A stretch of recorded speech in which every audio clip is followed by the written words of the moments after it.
Deus não há pecado. Então, não existe pecado em Deus. E quanto mais nós nos enchemos da presença de Deus, quanto mais comunhão nós temos com Deus, menos nós vamos pecar. Justamente porque não existe pecado em Deus. Então, quanto mais dele nós temos, mais da sua natureza em nós também vamos ter. Então, nós começamos a ficar mais parecidos com ele, consequentemente, nós vamos errar menos também. Mas então, o que é pecado?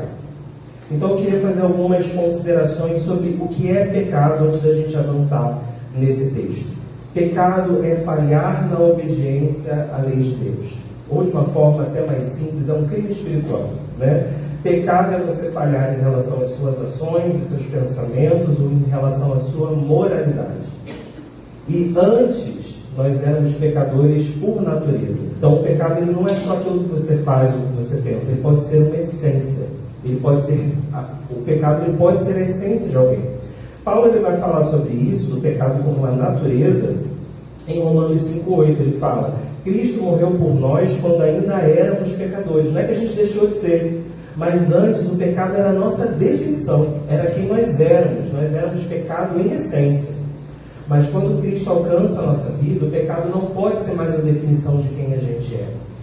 O pecado, ele pode também acontecer em ações ou em pensamentos. Quando a gente olha, por exemplo, os 10 mandamentos, lá no Antigo Testamento, ele fala: não adulterarás. O que é isso? É a lei de Deus, e está falando sobre uma ação. O adultério praticado é uma ação. Mas ele também fala nos 10 mandamentos: não cobiçarás a mulher do teu próximo.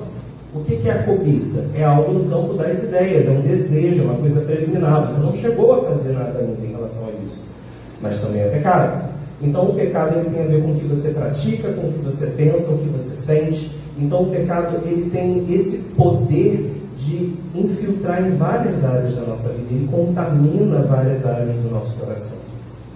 No Sermão do Monte, Jesus ele vai condenar a ira, a cobiça. Paulo vai colocar o ciúme, a ira, o egoísmo como obras da carne. Então, muitas vezes, o pecado não é só o que foi feito, mas aquilo que a gente pensa, aquilo que a gente deseja de errado. O pecado não é somente errado. O pecado ele é destrutivo, o pecado ele é doloroso.